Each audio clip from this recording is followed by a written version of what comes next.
അങ്ങ് B J പിയുടെ വളർച്ചയെ എങ്ങനെ നോക്കിക്കാണുന്നു? അതോടൊപ്പം മുസ്ലിം ലീഗിന്റെ കേരളത്തിലൊരു കമ്മ്യൂണൽ പൊളിറ്റിക്സ് വളർന്നു വരുന്നതായിട്ട് തോന്നുന്നുണ്ടോ? രണ്ട് കാര്യങ്ങൾ. ഒന്ന്, കേരളത്തിലെ ഏറ്റവും മതസൗഹാർദ്ദ പാർട്ടികളിലൊന്ന് മുസ്ലിം ലീഗാണ്. മുസ്ലിം ലീഗിനെ കമ്മ്യൂണൽ പാർട്ടിയായിട്ട് ഒരു മുഖ്യധാരാ പാർട്ടിയും കാണുന്നില്ല എന്നുള്ളതാണ് സത്യം. ബി ജെ പി അടക്കമുള്ള പാർട്ടികൾ എം പിമാരെയും മുസ്ലിം ലീഗ് സമ്മാനിക്കാനായിട്ടുണ്ടോ? അല്ല, അതെന്താ പ്രശ്നം? അത് സംവരണ മണ്ഡലത്തിൽ മാത്രമല്ലേ അവർക്ക് സമ്മാനിക്കാനായിട്ടുള്ളൂ. അതെ, മുസ്ലിം ലീഗ് എന്ന് പറയുന്നത് മുസ്ലിം സമൂഹത്തിന്റെ താല്പര്യങ്ങൾ സംരക്ഷിക്കാനും ഒരു കൈയിൽ, മറുകൈയിൽ എല്ലാവരിലേക്കും റീച്ച് ഔട്ട് ചെയ്യാനുമുള്ള പാർട്ടിയാണ്. പക്ഷെ അവരുടെ നേതാക്കളുടെ പ്രസ്താവനയൊക്കെ വർഗീയമായിട്ട് തോന്നാറുണ്ടോ? ഏത് പ്രസ്താവന അങ്ങനെ വർഗീയമായിട്ട്? കെ എം ഷാജിയുടെ, അതോടൊപ്പം തന്നെ കാസർഗോഡ് ഒരു പ്രാദേശിക നേതാവിന്റെ എല്ലാം തന്നെ കെ എം ഷാജിയുടെ പ്രസ്താവന നമുക്ക് എടുക്കാം. കാരണം മുസ്ലിം ലീഗിനെ ചൂണ്ടിക്കാട്ടി ഹിന്ദുക്കളെ കൺസോളിഡേറ്റ് ചെയ്യാൻ ശ്രമിക്കുന്ന മുസ്ലിം വിരോധം ഉണ്ടാക്കുന്ന പരിപാടി നമ്മൾ ഉപേക്ഷിക്കണം. കെ എം ഷാജി പറഞ്ഞത് മതമാണ് മതമാണ് മതമാണ് പ്രശ്നം എന്ന് പറയുന്നത് ഇന്ത്യയിൽ ഇസ്ലാമോഫോബിയ ഉണ്ട്, ഇന്ത്യയിൽ മുസ്ലിം വിരോധമുണ്ട്. വികസനം വന്നാൽ പോരാ, നമുക്ക് പരസ്പര സൗഹാർദ്ദവും സാഹോദര്യവും വേണമെന്നുള്ളതാണ്. ഈ ബി ജെ പിയിലെ ശ്രീധരൻപിള്ള സാറിനെ പോലുള്ള നേതാക്കളടക്കം മുസ്ലിം ലീഗിന്റെ സമാധാനത്തിനും സൗഹാർദ്ദത്തിനും വേണ്ടിയുള്ള ശ്രമങ്ങളെ ശ്ലാഘിച്ചിട്ടുണ്ട്. അതുകൊണ്ട് ഈ മുസ്ലിം എന്ന പേര് കാണുമ്പോൾ അതിനെ വർഗീയമായി കാണരുത്. നേരെ തിരിച്ച് കൃത്യമായി പറഞ്ഞാൽ നമ്മുടെ കേരളത്തിൽ എല്ലാ പാർട്ടികൾക്കും സാമുദായിക ബേസിലാണ് നിലനിൽക്കുന്നത്. ഇന്ന് UDF എന്ന് പറയുന്ന സംവിധാനം കെ കരുണാകരൻ സാർ ഉണ്ടാക്കിയത് ജാതിയുടെയും മതത്തിന്റെയും ഒരു ഒരുമയ്ക്ക് വേണ്ടിയിട്ടാണ്. അന്ന് NDP ഉണ്ടായിരുന്നു. പൊളിറ്റിക്സ് ഇല്ല, ജാതിയും മതവും മാത്രമാണ് കേരള പൊളിറ്റിക്സ്. ജാതിയും മതവും മാത്രമല്ല കേരള പൊളിറ്റിക്സ്, പക്ഷേ ജാതിയും മതവും കൂടിയാണ് കേരള പൊളിറ്റിക്സും ഇന്ത്യൻ പൊളിറ്റിക്സും അല്ലെന്ന അഭിപ്രായമുള്ള ആരെങ്കിലും ഉണ്ടോ? അല്ല, എല്ലാ മണ്ഡലങ്ങളിലും സ്ഥാനാർത്ഥികളെ എല്ലാ മണ്ഡലങ്ങളിലും ജാതിയും മതവും നോക്കിയാണ് ആളെ നിർത്തുന്നത്.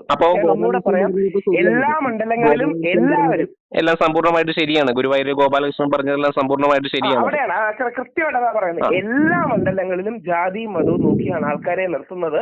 അല്ല എന്ന് ആരും കരുതരുത്. കരുതുന്നെങ്കിൽ ഒന്നെങ്കിൽ അവർ സ്വയം പറ്റിക്കുകയാണ്, സ്വയം മണ്ടന്മാരാക്കുകയാണ്. ഉദാഹരണം, ശശി തരൂർ വിശ്വപൗരനാണ്, പക്ഷെ ശശി തരൂർ നായരായതുകൊണ്ടാണ് തിരുവനന്തപുരത്ത് നിർത്തുന്നത്. എറണാകുളത്ത് ലത്തീൻ കത്തോലിക്കരാണ് കൂടുതൽ. അതുകൊണ്ടാണ് നമ്മുടെ ക്രിസ്ത്യൻ സമൂഹത്തിന് പ്രാതിനിധ്യം അവിടെ കിട്ടുന്നത്. മലപ്പുറത്ത് മുസ്ലിങ്ങളാണ് കൂടുതൽ, അതുകൊണ്ടാണ് അവർക്ക് അവിടെ പ്രാതിനിധ്യം കിട്ടുന്നത്. സമാനമായി ഈഴവ മണ്ഡലങ്ങളില്, നാടാർ മണ്ഡലങ്ങളില് അവരെയാണ് തിരുവനന്തപുരത്ത് കൂടുതലുള്ളത് നായർ നാടാറാണ്. ഇതിനർത്ഥം ഇവരെല്ലാം ജാതിക്കാരാണെന്നല്ല. ഒരു ജാതിയിൽ അല്ലെങ്കിൽ ഒരു സമുദായത്തിൽ നിൽക്കുകയും എല്ലാ സമുദായങ്ങൾക്കും വേണ്ടി പ്രവർത്തിക്കുകയും ചെയ്യുന്ന ഒരു പ്രവണതയാണ്. അതുകൊണ്ടാണ് നമ്മുടെ മോദിജി OBC വിഭാഗത്തിൽ എന്ന് വരുന്ന വ്യക്തിയാണ്. എല്ലാവരിലേക്കും റീച്ച് ഔട്ട് ചെയ്യുകയാണ്. UDF ആണ് ഭരണത്തിൽ വരുന്നതെങ്കിൽ ഭരിക്കുന്നത് മുസ്ലിം ലീഗ് ആയിരിക്കുമോ? എല്ലാരും കൂടെ അല്ലേ? മുഖ്യമന്ത്രി കോൺഗ്രസിന്റെ ആയിരിക്കില്ലേ? നായർ മുഖ്യമന്ത്രി ആയിരിക്കില്ലേ? ഉമ്മൻചാണ്ടി സർക്കാരിന്റെ കാലത്തിൽ ഇബ്രാഹിം കുഞ്ഞൊക്കെ പറഞ്ഞിട്ടുള്ളതല്ലേ, കേരളം നമ്മളാണ് ഭരിക്കുന്നത് എന്നൊരു ശക്തമായിട്ടുള്ള ഒരു വരി കേട്ട് അതിന്റെ അടുത്ത വരി എന്താണെന്നറിയാമോ? നമ്മൾ ഭരണത്തിലുണ്ട്, നമ്മൾ അതുകൊണ്ട് ഉത്തരവാദിത്തത്തോടെ പ്രവർത്തിക്കണം. നമ്മൾ ഇപ്പോൾ ഭരണത്തിലാണ്, നമ്മൾ ഉത്തരവാദിത്തോടെ. ഷാജിയൊക്കെ പറയുന്നു 10 വർഷം കിട്ടാതിരുന്ന സകല നേട്ടങ്ങളും ഈ വരുന്ന സർക്കാർ ഉണ്ടാക്കിയിട്ടുണ്ടെന്നുണ്ടെങ്കിൽ അത് നേടിയെടുക്കുമെന്ന് അവർ ഉറച്ചു തന്നെ പറയുന്നില്ലേ? അയ്യോ, നല്ല കാര്യമല്ലേ? മുസ്ലിം സമൂഹത്തിനും ക്രിസ്ത്യൻ സമൂഹത്തിനും ഹിന്ദു സമൂഹത്തിനും എല്ലാ സമൂഹങ്ങൾക്കും കിട്ടേണ്ട കാര്യങ്ങൾ കിട്ടണ്ടേ? അവർക്ക് ഈ സർക്കാരിൽ അവർക്ക് നേട്ടങ്ങളൊന്നും കിട്ടാതിരുന്നതായിട്ട് തോന്നുന്നുണ്ടോ? അപ്പോ അല്ല, മുസ്ലിം സമൂഹത്തിന് കിട്ടിയില്ല എന്നാണ് അവർ അവകാശപ്പെടുന്നത്. എന്തിന്? മുഖ്യമന്ത്രിയുടെ ഏറ്റവും അടുത്ത സുഹൃത്തായ വെള്ളാപ്പള്ളി നടേശൻ സാറ് പറയുന്നത് വെള്ളാപ്പള്ളി നടേശൻ സാറിന് പോലും കിട്ടിയില്ല എന്നാണ്. അതായത് വെള്ളാപ്പള്ളി നടേശൻ ഈഴവ സമൂഹത്തിൽ നിന്ന് നേതാവാണ്. ജാതിയും മതത്തെയും ഉപയോഗിച്ചുകൊണ്ട് സകല നേട്ടങ്ങളും കൊടുക്കുന്ന ഒരു സമ്പ്രദായം LDFനുണ്ടോ? UDFന്റെ പോലെ? LDFന് UDFന്റെ അത്രയും സ്വാധീനമില്ല. പക്ഷേ ആ ജാതി മത കോർഡിനേഷന് വേണ്ടിയിട്ടല്ലേ അയ്യപ്പ സംഘം അടക്കം നടത്തിയത്. ഈഴവ, നായർ, പുലയ വിഭാഗങ്ങളിലെ നേതാക്കളെ സ്റ്റേജിലിരുത്തി ഹിന്ദു ഐക്യ വോട്ടുകൾക്ക് വേണ്ടിയല്ലേ CPO ചെയ്തത്. ആരെ പറ്റിക്കാനായി TV വരുമ്പോൾ കേവലം വോട്ട് നേടാൻ വേണ്ടിയിട്ടുള്ള ഒരു ഗിമ്മിക്ക് മാത്രമല്ലേ അത്? അതല്ലാതെ ഇന്ത്യയിൽ അത് കൃത്യമായി അറിഞ്ഞിരിക്കണം. അതായത് ഞാൻ ഒരു വരിയിൽ പറയാം, എന്നാലേ മനസ്സിലാവൂ. അതായത് ഇടതുപക്ഷ രാഷ്ട്രീയവും വലതുപക്ഷ രാഷ്ട്രീയവും ഉണ്ട്. ഇടതുപക്ഷ രാഷ്ട്രീയം സമ്പത്തിന്റെ ബേസിലുള്ള രാഷ്ട്രീയമാണ്. സാമ്പത്തിക വിതരണം, വികസനം, ഓയിൽ പ്രൈസസ് കുറയ്ക്കുക തുടങ്ങിയ കാര്യങ്ങൾ. വലതുപക്ഷ രാഷ്ട്രീയം സ്വത്വാധിഷ്ഠിതമാണ്, ഐഡന്റിറ്റി ബേസ്ഡ് ആണ്. ജാതി, മതം, ഭാഷ, വർഗം, വർണ്ണം ഇത്തരം കാര്യങ്ങൾ ഉള്ളതാണ്. നമ്മള് അറിഞ്ഞു വെച്ചോണ്ട് പൊതുജനങ്ങളോട് കള്ളം പറയരുത്. എല്ലാ രാഷ്ട്രീയക്കാർക്കും എല്ലാവരുടെയും ജാതിയും ഉപജാതിയും കൃത്യമായിട്ട് അറിയാം. നമ്മളോട് എന്നിട്ട് വരുമ്പോൾ പറയും ഇതെല്ലാം മതേതരത്വം മാത്രമാണെന്ന്. അങ്ങനെയല്ല, മതേതരത്വം എന്നൊരു കാര്യമില്ല, പകരം മതസൗഹാർദ്ദമാണുള്ളത്. മതേതരത്വം എന്നൊരു കാര്യമില്ല, പകരം മതസൗഹാർദ്ദമാണുള്ളത്. മതങ്ങൾ തമ്മിൽ സൗഹൃദത്തിൽ പോകുന്നത് കേരളം ഹിന്ദു ഭൂരിപക്ഷമായതുകൊണ്ടാണ്. അങ്ങനൊന്നുമില്ല, എത്രയോ സംസ്ഥാനങ്ങൾ പോകുന്നുണ്ട്. നമ്മുടെ നാടിന്റെ അടിസ്ഥാന നന്മ എന്ന് പറഞ്ഞാൽ എല്ലാ വിഭാഗങ്ങളും ഒരുമിച്ച് നിൽക്കുന്നു. പെട്ടെന്ന് അങ്ങേക്ക് കൺവിൻസ് ആകുന്നൊരു പോയിന്റ് പറയാം. നമ്മുടെ ഇന്ത്യയുടെ കൊടി കണ്ടിട്ടില്ലേ? അതിലെ 3 നിറങ്ങളായ കാവിയും വെള്ളയും പച്ചയും കാണിക്കുന്നത് ഹിന്ദുവിനെയും ക്രിസ്ത്യാനിയെയും മുസ്ലിമിനെയാണ്. നമ്മുടെ രാഷ്ട്രപിതാവായ മഹാത്മാഗാന്ധി പിങ്കാളി വെങ്കയ്യ എന്ന ഡിസൈനറോട് പറഞ്ഞ് ഈ 3 സമുദായങ്ങളുടെ നിറങ്ങളാണ് നമ്മുടെ കൊടിയിൽ പോലും കൊണ്ടുവന്നിരിക്കുന്നത്. ഈ ബാലൻസ് ആണ് ഇന്ത്യ മാത്രമല്ല ഏതൊരു രാജ്യത്തിന്റെ അടിസ്ഥാനം ഈ ബാലൻസ് ആണ്. അവിടെ വ്യത്യസ്ത വിഭാഗങ്ങൾ കാണും, ചിലപ്പോൾ മതവിഭാഗങ്ങൾ കാണും, ജാതി വിഭാഗങ്ങൾ കാണും. ഇവരുടെ കോർഡിനേഷനും കൺസെൻസസിലുമാണ് ഒരു രാജ്യം മുമ്പോട്ട് പോകുന്നത്. ഈ സത്യം നമ്മൾ മറച്ചു വെച്ചിട്ട് ഇതെല്ലാം മതേതരത്വമാണെന്ന് പറയുന്നതിൽ അർത്ഥമില്ല. ആ മതേതരത്വത്തിന്റെ ലൈനിൽ പോയാൽ കുറച്ച് കഴിഞ്ഞാൽ നമ്മൾ വർഗീയവാദികളാവും.